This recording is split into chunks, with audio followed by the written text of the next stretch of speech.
Hello बच्चों, जैसा thumbnail आपको दिखा, आज का हमारा रे ऑप्टिक्स या जो हमारा ऑप्टिक्स का पूरा पैटर्न चल रहा है, इसमें वीडियो नंबर 6।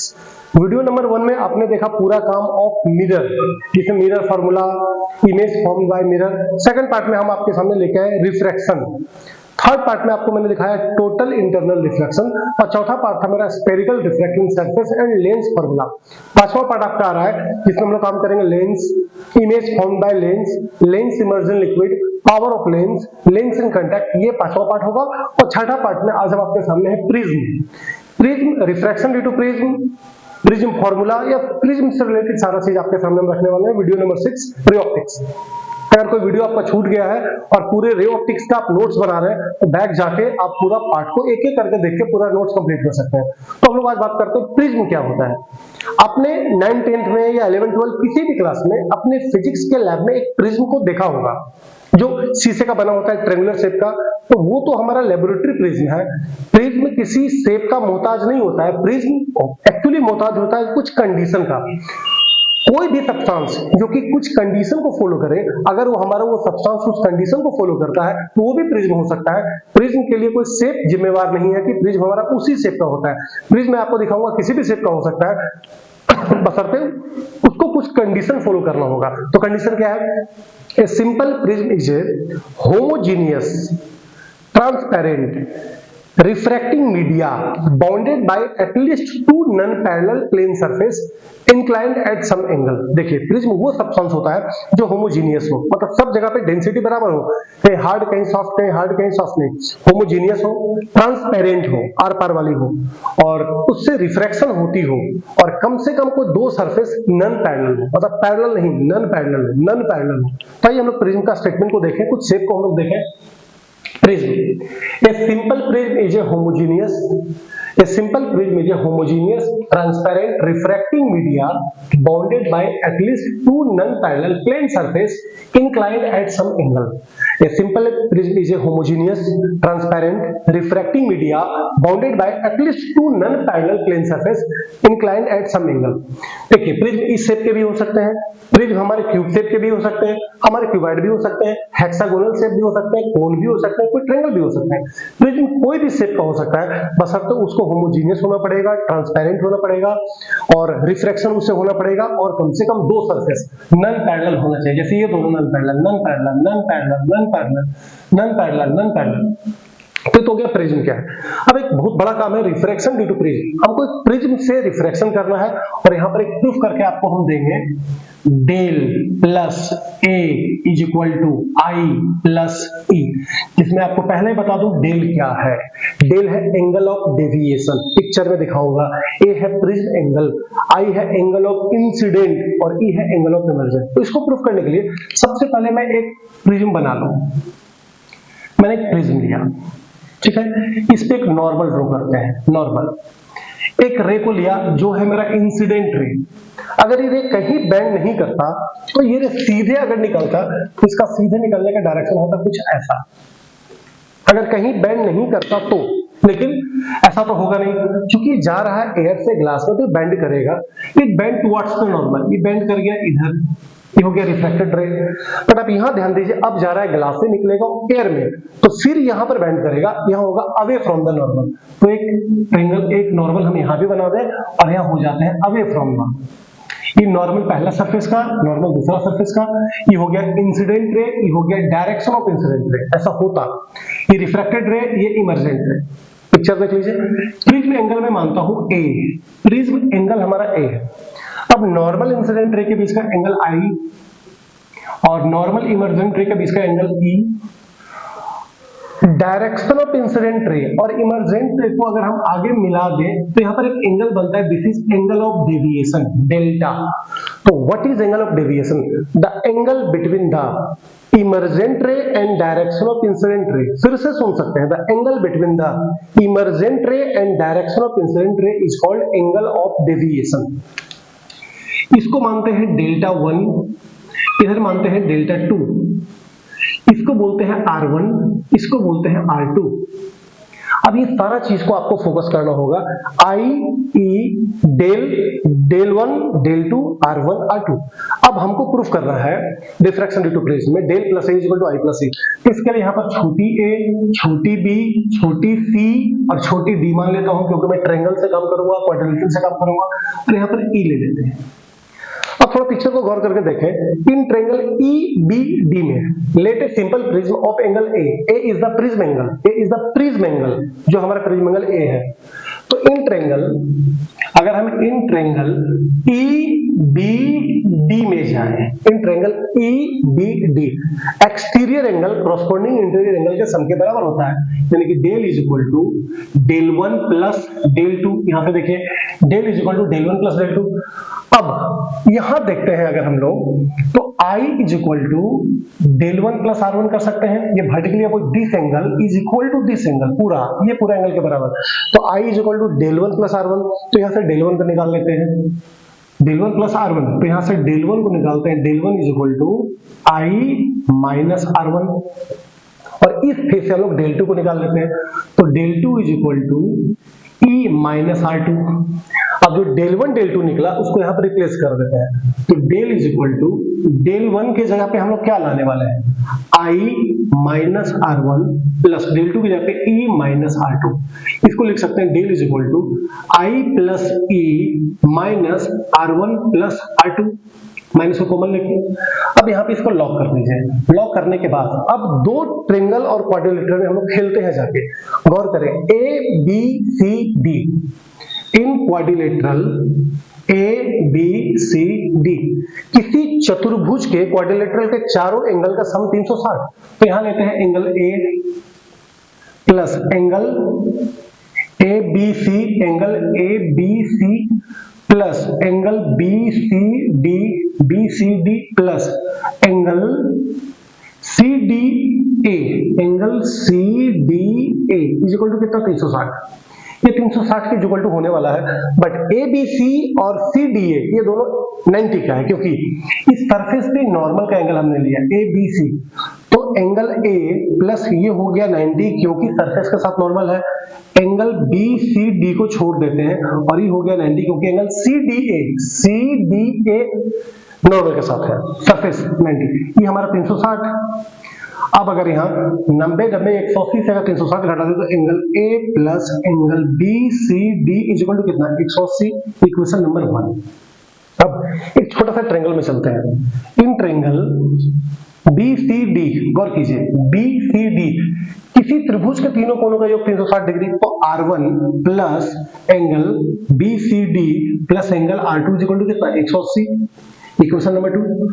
अब इक्वेशन 1 और 2 को देखें, दिस इज इक्वल टू 180 और दिस इज इक्वल टू 180। अगर 180 के बराबर करेंगे तो ये पूरा इस पूरे के बराबर होगी। अगर होगी तो BCD दोनों साइड से अगर हम इक्वल करके काटेंगे तो angle A is equal to क्या मिला, R1 प्लस R2, और angle A is equal to R1 plus R2 मिला। तो जो हम लॉक किए थे R1 प्लस R2 को छोड़े थे, इसको अब यहाँ पर हम लोग रिप्लेस कर देते हैं। अगर रिप्लेस करेंगे तो del is equal to I plus E minus R1 plus R2, और R1 प्लस R2 की जगह पे हम डालते हैं A के जगह पे A डालेंगे, तो इस माइनस को इधर लाते हैं तो प्लस होगा, तो del plus A is equal to I plus E। This is refraction due to prism, जहां डेल क्या है, एंगल ऑफ डेविएशन, वो होता क्या है, the angle between direction of incident ray and emergent ray, इसको एंगल ऑफ डेविएशन। ए हो गया हमारा प्रिज्म एंगल, I है एंगल ऑफ इंसिडेंट और E है एंगल ऑफ इमर्जेंट। तो रिफ्रैक्शन ड्यू टू प्रिज्म के बाद क्या देखिए हम लोग देखते हैं refraction due to thin prism. Thin prism, अगर prism angle 2 degree 4 degree 5 degree 10 degree 15 degree तक दे रहा है तो उसको थिन प्रिज्म हम लोग कंसीडर करेंगे। तो हमारा पूरा पिक्चर वही रहेगा, मैंने केवल प्रिज्म को पतला कर दिया है। ABC लिया, गौर करें, अगर if ray of light incident on surface AB, अगर लाइट AB सरफेस पे इंसिडेंट करता है तो according to Snell's law mu is equal to sin I by sin R, but ये है I और इसको मैंने बोला R1, जैसे पिछला पिक्चर में बोला था R1। तो आ रहे हो कहां से, एयर से, जा रहे हैं कहां, ग्लास में, तो a mu g is equal to sin I by sin r1, but spherical refracting surface से हम लोग बार बार यूज किए हैं कि I and R are a small angle, so remove sin. I and R are a small angle, so remove sin. तो sin को remove किया तो यहाँ केवल मिला I और R1, तो यहाँ से निकल लिया I is equal to mu R1, I is equal to mu R1, जहाँ mu क्या है, a mu g, माने refractive index of glass with respect to air, आ रहे एयर से जा रहे ग्लास में, इक्वेशन नंबर 1 मानते हैं।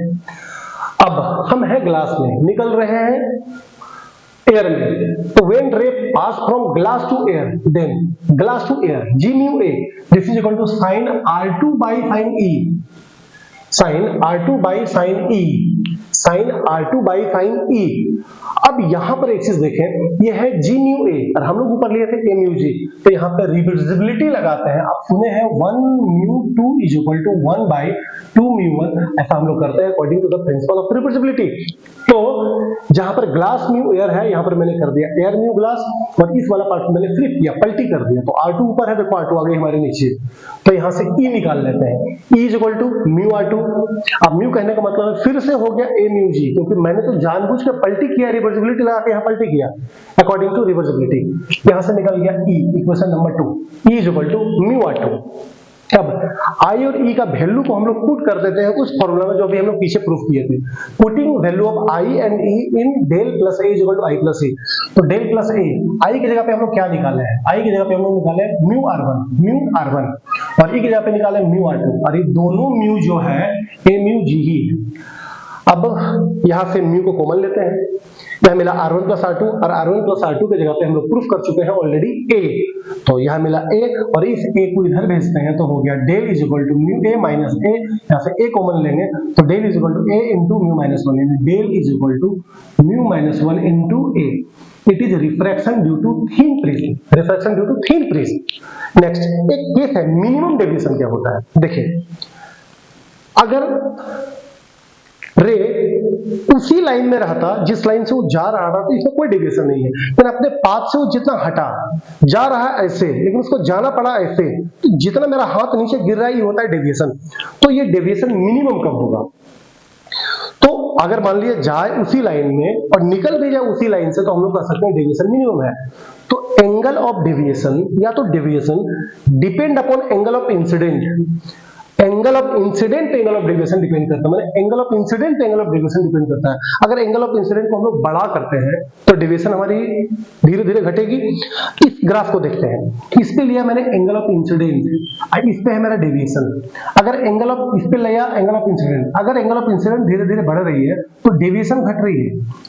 Angle of deviation depend upon angle of incident, means angle of incident increases then deviation decreases। अगर angle of incident को हम लोग बढ़ा रहे हैं तो deviation हमारी गिर रही है। तो इस एंगल पे देखा जा रहा है कि deviation मिनिमम है, लेकिन अगर इसके बाद मैंने angle of incident को बढ़ाया तो deviation भी बढ़ना चालू कर दिया। तो उस स्टेज पे जाते हैं जहां पर deviation हमारा सबसे कम था, तो इस जगह पे I बराबर हो गई थी E के। अगर एंगल ऑफ इंसिडेंट और एंगल ऑफ इमर्जेंट दोनों आपस में बराबर हो जाए, अगर एंगल ऑफ इंसिडेंट और एंगल ऑफ इमर्जेंट दोनों आपस में बराबर हो जाए, तो उस समय जो डेविएशन प्रिज्म शो करेगा वो शो करेगा मिनिमम। तो अगर I is equal to E हुआ तो डेल इज इक्वल टू हो गया डेल 1, और उस केस में हमारा R1 और R2 दोनों आपस में बराबर हो जाएगी। तो ये केस था मिनिमम डेविएशन का। बट मिनिमम डेविएशन से हम लोग जो किए हैं, इसका यूज हम लोग करेंगे प्रिज्म फॉर्मूला में। किसमें? प्रिज्म फॉर्मूला में। तो हम लोग जानते हैं अगर डेल को डेल एम करना है तो I को E के बराबर करना होगा, और उस केस में R1 R2 भी दोनों आपस में बराबर हो जाएगी। अगर ऐसा होता है तो हम इसको R मान लेते हैं दोनों को। अब एक काम करते हैं, हमारे पास था del plus A is equal to I plus E। तो डेल को अगर हम लोग डेल एम कर रहे हैं, प्रिज्म एंगल को तो कोई इफेक्ट पड़ेगा नहीं, लेकिन I और E दोनों आपस में बराबर होगी। अगर बराबर होगा तो इसको मान लेते हैं 2I, और यहाँ से I निकाल लेते हैं। I is equal to del M plus A by 2, इसको I को रखते हैं, और R1 plus R2 is equal to हम लोग A जानते हैं, और मिनिमम डेविएशन का केस है तो R1 R2 दोनों आपस में बराबर होगी। तो R1 R2 को R मान लेते हैं, हो गया 2R is equal to A, यहाँ से R निकाल लेते हैं, R is equal to A by 2, और इस I और R को हम लोग पुट कर देते हैं स्नेल्स लॉ में। According to Snell's law, according to Snell's law क्या है हमारा, mu is equal to sine I by sine R, और साइन आई की जगह पे क्या लिख देते हैं, del M plus A by two by sine R की जगह पे क्या लिख रहे हैं, A by two. It is your prism formula. आपका प्रिज्म फॉर्मूला क्या है, mu is equal to sign del M plus A by two by sine A by two. It is prism formula. But इसके बाद एक छोटा सा topic prism और है, डिस्पर्सन क्या होता है। ये तो आप 10 से सुनते आ रहे हैं। When white light pass through prism, when white light pass through prism then it is split into 7 constituent colours, अपने मौलिक 7 रंगों में बढ़ जाती है। This phenomenon is called dispersion of light. तो when ray of light pass through prism then it split into 7 constituent colours, this process is called dispersion of light. इसे हम लोग प्रकाश का वर्ण विक्षेपण या डिस्पर्सन ऑफ लाइट कहते हैं। And the band of colour, जो एक पट्टी मुझे मिलेगी कलर की, VIBGYOR on the screen, it is called spectrum. तो अगर हम यहां देखें तो ये हमारा था स्टार्टिंग लाइन जिससे हम लोग जा रहे थे, बट अपने पाथ से सबसे ज्यादा डेविएट कौन किया, वायलॉट। सबसे कम डेविएट कौन किया, रेड। तो डेविएशन ऑफ वायलॉट सबसे ज्यादा होगा, डेविएशन ऑफ रेड हमारा सबसे कम होगा, और जिसकी डेविएशन जितनी ज्यादा होगी उसकी लेमडा उतनी कम होगी। तो लेमडा ऑफ रेड सबसे ज्यादा होगा लेमडा ऑफ वायलॉट से। इसको दिखाने के लिए हमारे पास एक टॉपिक है जिसका नाम है Cauchy formula. Cauchy, CAUCHY। Cauchy formula हमारा बताता है mu is equal to A plus B by lambda square plus C by lambda cube. Like this step पे चलते रहेगा, जहां ए बी हमारा कांस्टेंट है और लेमडा है हमारा वेवलेंथ। तो इससे पता हमको ये चल रहा है कि म्यू और लेमडा दोनों इन्वर्सली प्रोपोर्शनल है। इससे ये पता चल रहा है कि अगर रिफ्लेक्टिव इंडेक्स जितनी ज्यादा होगी उसकी लेमडा उतनी कम होगी, डिस्टेंस ट्रेवलिंग पावर उतनी कम होगी। All colour moves with same speed in vacuum, क्योंकि उसमें कोई डिस्पर्सन ऑफ लाइट नहीं होती है। अगर लाइट को वैक्यूम से गुजार दें हम लोग, वैक्यूम से गुजार दें तो उसमें कोई डिस्पर्सन नहीं होगा, तो सारा कलर एक ही स्पीड से मूव करेगा, चाहे वायलेट हो, चाहे इंडिगो हो, चाहे ब्लू हो, चाहे ग्रीन हो, चाहे रेड हो, चाहे ऑरेंज हो। इन वैक्यूम ऐसा होने वाला है। तो ये हम लोग देखें डिस्पर्सन ऑफ लाइट, स्पेक्ट्रम। लेकिन इसके बाद हम लोग आते हैं एंगुलर डिस्पर्सन क्या होता है। एक छोटा सा वर्ड है, एंगल है। देखिए ये था हमारा इंसिडेंट रे, ये था मेन पाथ, लेकिन सबसे ज्यादा डेविएट कौन किया, वायलॉट, और सबसे कम डेविएट किया रेड। ये जो दोनों के बीच में एंगल डिफरेंस हम लोग देख रहे हैं, this is angular dispersion. The difference in deviation suffered by two extreme colour, दो अपोजिट कलर रेड वायलॉट के बीच में जो डेविएशन डिफरेंस है, this is called angular dispersion. तो this is deviation of violet, this is deviation of red. तो इन दोनों में जो डिफरेंस आएगा ये हो गया angular dispersion. Del is equal to del V minus del R, deviation of violet minus deviation of red. Dispersive power क्या होता है? The dispersive power of the material is the ability, एक क्षमता है किसी मटेरियल का, is the ability to disperse the constituent colour. Constituent colour को कितना डिस्पर्स कर सकता है, कितना स्प्लिट कर सकता है। और mathematically it is equal to the ratio of angular dispersion to the mean deviation produced by the prism. वो तो हो गया उसका एक एबिलिटी है, बट मैथमेटिकली इसको बात कर सकते हैं, it is the ratio of angular dispersion to the mean deviation produced by the prism. Mean deviation, average deviation जो आएगा, जैसे रेड का सबसे कम है, वायलेट का सबसे ज्यादा है, ब्लू का अलग है, ग्रीन का अलग है, तो जो मीन डेविएशन आएगा, एवरेज, औसत, माध्य डेविएशन, तो ओमेगा से डिनोट होता है dispersive power. Omega is equal to theta by del. Theta क्या है, angular dispersion, del V minus del R by del, यह मीन डेविएशन है। अब क्योंकि यहां तक आपका प्रिज्म का टॉपिक था, बट इसको आगे बढ़ाते हुए एक रेनबो को हम कवर कर लेते हैं कि अगला वीडियो जो मेरा आएगा वो सिर्फ ऑप्टिकल इंस्ट्रूमेंट से होगा। रेनबो क्या होता है? रेनबो का नाम बचपन से आप सुने हैं, इंद्रधनुष। Rainbow is the beautiful phenomenon produced after raining. Raining के बाद अगर बैक ऑफ ऑब्जर्वर, जैसे हम देखने वाले, हमारा बैक जो है टुवर्ड्स द सन, मतलब अगर सन हमारे पीठ के पीछे हो, मतलब हमारे सन पीठ की तरफ हो और सामने में बारिश हो रही हो और धूप निकली हुई हो, तो मैं सामने में स्क्रीन पर एक रेनबो अपीयर कर सकता हूं, बैंड ऑफ कलर्स। तो rainbow is the beautiful phenomenon produced after raining when back of observer is towards the sun. अगर हमारा पीठ सन की तरफ हो और बारिश हो रही हो, नेचर में पानी की बूंदें मौजूद हो, तो रेनबो अपीयर्स हो सकता है। In rainbow total internal reflection, refraction and dispersion takes place simultaneously. इसमें तीन चीजें एक साथ होती है, PIR भी होती है, डिस्पर्सन भी होती है एंड रिफ्रैक्शन भी होती है। Water drop act as a prism, पानी की बूंदें जो हमारे नेचर में वो काम करती है प्रिज्म की, and sunlight fall on it, और सनलाइट उस पे फॉल करती है, then according to the dispersion of light a rainbow appears and rainbow appears. But rainbow भी दो टाइप की होती है, एक प्राइमरी एक सेकेंडरी। प्राइमरी को बोलते हैं 1 डिग्री, सेकेंडरी को बोलते हैं 2 डिग्री। अब 1 डिग्री 2 डिग्री में डिफरेंस हम लोग कैसे करते हैं, ये पानी की बूंदें सन से रे आ रही है, रे ऑफ लाइट, देखिए चूंकि एयर से पानी में जा रहे थे, यहां पर हुआ रिफ्रैक्शन, आई टोटली उसी मीडियम में बैक कर गई, यहां पर हो गई टी आई आर, अब फिर यहां पे हो गई रिफ्लेक्शन। तो अगर 2 बार रिफ्रैक्शन और 1 बार टी आई आर हो और जो रेनबो अपीयर होगा इट इज प्राइमरी, बट रे आई यहाँ बैंड की, तो यहाँ रिफ्रैक्शन, यहाँ टी आई आर, यहाँ भी टी आई आर, यहाँ रिफ्रैक्शन। तो अगर 2 रिफ्रैक्शन और 2 टी आई आर हो तो सेकेंडरी रेनबो। अब दोनों कुछ डिफरेंस बात करते हैं। प्राइमरी रेनबो या 1 डिग्री रेनबो में 2 रिफ्रैक्शन 1 टी आई आर, जबकि सेकेंडरी रेनबो में 2 रिफ्रैक्शन और 2 टी आई आर, दोनों में 2-2 होगी, 2 डिग्री में दोनों 2-2। और हम लोग जो रेनबो अपीयर करते हैं वो बेसिकली प्राइमरी होता है, जो की ओर का पट्टी है V Y G Y O R जो है, रेड ऊपर वायलेट नीचे, ये प्राइमरी रेनबो का सिस्टम है। तो प्राइमरी रेनबो में रेड होता है ऊपर, वायलेट होता है नीचे, जबकि सेकेंडरी रेनबो में वायलेट होगा ऊपर, रेड होगा नीचे। माने इसमें red outside, violet inside, secondary में वायलेट आउटसाइड और रेड इनसाइड। तो ये था आपका रेनबो, प्राइमरी सेकेंडरी, दोनों में डिफरेंस कैसे कर सकते हैं, डिस्पर्सिव पावर, एंगुलर डिस्पर्शन। तो हमारा आज का क्लास था पूरे प्रिज्म के ऊपर। प्रिज्म क्या है? Prism, simple prism is a homogeneous transparent refracting media bounded by at least 2 non-parallel surface।